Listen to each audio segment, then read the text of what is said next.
Alô você!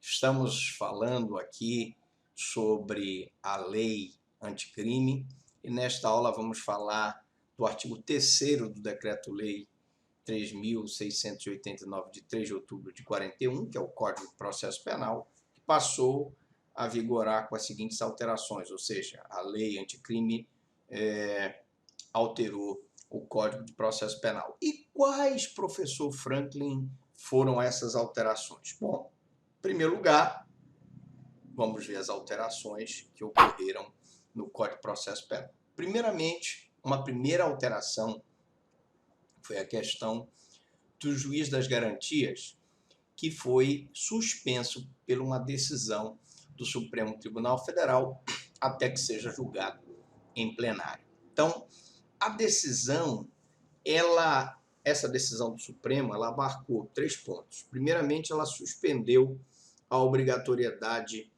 de apresentação do preso às audiências de custódia em 24 horas. Ora, por que foi feita essa suspensão? Porque o Estado ele não tem mecanismos eficientes de conseguir fazer com que esse preso seja apresentado em 24 horas. Como vocês sabem, nós tivemos aí a lei de abuso de autoridade e eventuais falhas da polícia em não apresentar esse preso no prazo de 24 horas poderia ocasionar responsabilidade. Então, o Supremo não achou justa essa medida, portanto, suspendeu essa medida.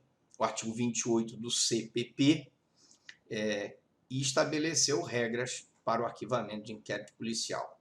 Então, essa medida de apresentação do preso em 24 horas, o artigo 28 do CPP e estabelecimento das regras para arquivamento de inquérito policial, elas foram suspensas pelo Supremo. Mas, professor Franklin, qual foram essas regras de arquivamento de inquérito policial que foram suspensas? Basicamente, com essa medida, o Ministério Público passa a receber diretamente o inquérito e ele, então, teria que comunicar à vítima do arquivamento desse inquérito e essa medida também, por falta de estrutura do Ministério Público, foi suspensa para que se desse um prazo maior para uma estruturação nesse sentido. Bom, agora eu queria falar sobre um dos assuntos mais importantes que nós vamos ter nesse curso de lei anticrime. É o acordo de não persecução penal. O que é um acordo de não persecução penal? É quando o Ministério Público, cumprido as formalidades legais, ao invés de oferecer uma denúncia, ele pode oferecer uma proposta de não persecução, de não perseguição penal. Então, não sendo o caso de arquivamento, porque evidentemente se o inquérito não tiver prova da autoria e da materialidade, ou se já houver uma prescrição, o Ministério Público vai pedir o arquivamento do inquérito. E tendo o investigado confessado formalmente, circunstancialmente a prática da infração, confessado formalmente, independe se ele foi instado a confessar pelo Ministério Público, por advogado, o fato é que ele confessou a prática, o que nós chamamos em inglês do Instituto do Plea Guilty, ele se confessa culpado daquela infração. E circunstancialmente, né? Ou seja, de acordo com as formalidades legais, nós vamos ver no acordo de não persecução, que esse acordo tem que ser feito perante um promotor de justiça. De prática de infração penal sem violência ou grave ameaça. Professor Franklin, então, se essa infração penal for praticada com violência ou grave ameaça, não há possibilidade do acordo de não persecução penal? Sim, evidentemente.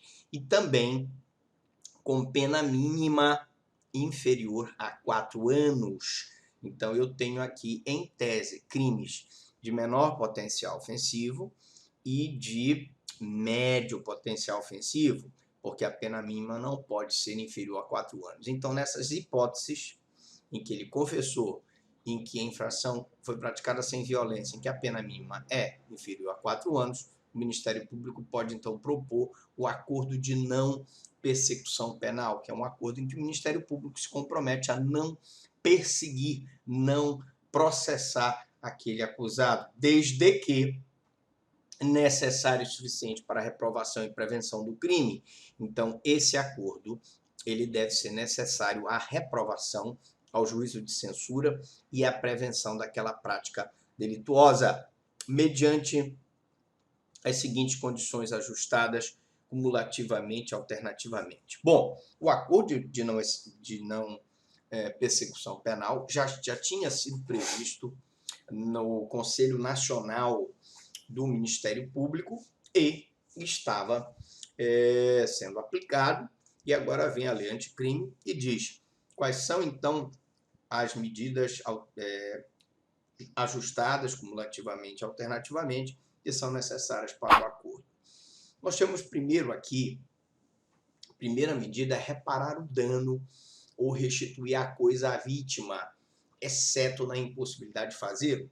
Todos os acordos de não execução penal exigem que a vítima seja indenizada. Um dos efeitos dessa condenação é que ela seja indenizada, que ela receba uma indenização, porque toda a infração penal em si, além de gerar responsabilidade civil, todo aquele que por ação ou omissão causa dano a terceiro tem o dever de indenizar. Então, a primeira condição é essa reparação do dano, salvo a impossibilidade de fazê-lo, ou pela situação econômico-financeira do acusado, ou pela impossibilidade material dessa reparação.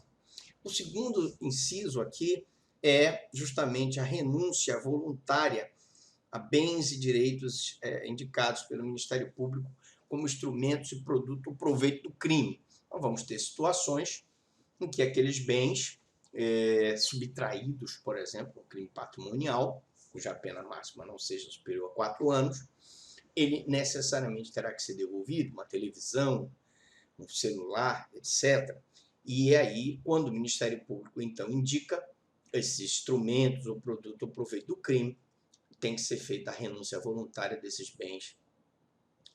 A outra questão é o inciso terceiro, que é a prestação de serviço à comunidade ou entidades públicas por período correspondente à pena mínima combinada ao delito, diminuída de 1 a 2/3, em local a ser indicado pelo juízo da execução na forma do artigo 46 do Código Penal. Ora, a prestação de serviço à comunidade é uma pena alternativa, uma pena não privativa de liberdade, não restritiva de direito, e ela então vem nesse espírito de não privação de liberdade, já que o acusado confessou, e ele pode prestar um serviço a entidades públicas. Imagine, por exemplo, uma lesão leve, em que o cidadão é enfermeiro, e ele, o acusado, sendo enfermeiro, ele se compromete, por exemplo, a prestar durante um período mínimo um serviço de enfermagem no hospital, atendendo vítimas dentro desse hospital. Ora, isso é muito importante e é salutar nas composições de não persecução penal. Outra questão é o pagamento de prestação pecuniária a ser estipulada nos termos do artigo 45 do Código Penal. A entidade pública ou de interesse social, então ele vai doar uma determinada quantidade de cestas básicas a uma entidade pública ou que tem interesse social, por exemplo, por ocasião do período da pandemia, a ser iniciada pelo juízo da execução, ela vai ser indicada, né, por esse juízo da execução. Normalmente a execução penal já tem essas entidades e que tenha preferencialmente como função proteger bens jurídicos iguais ou semelhantes aos dos aparentemente lesados pelo delito. Então, desde que eu possa ter essa proteção de bens jurídicos iguais ou semelhantes aos aparentemente lesados pelo delito, eu vou poder fazer essa prestação pecuniária. Outra questão é o cumprimento por prazo determinado de outra condição indicada pelo Ministério Público, desde que proporcional e compatível à infração imputada. Mas o que seria essa outra contraprestação? Imagine, por exemplo, que foi um crime de dano, em que uma das formas de reparação do dano, imagine um agente que danificou o muro do seu vizinho por vontade própria. Nesse sentido, nós poderíamos então estipular, pelo Ministério Público, uma reparação no sentido de uma obrigação de fazer a construção desse muro. Nada impede que isso possa ser feito.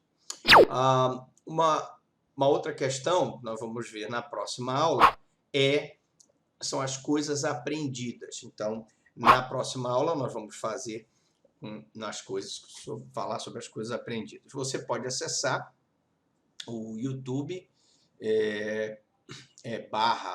/C/Franklin Lobato Prado, tudo junto, e lá assistir essa aula. Até a próxima aula.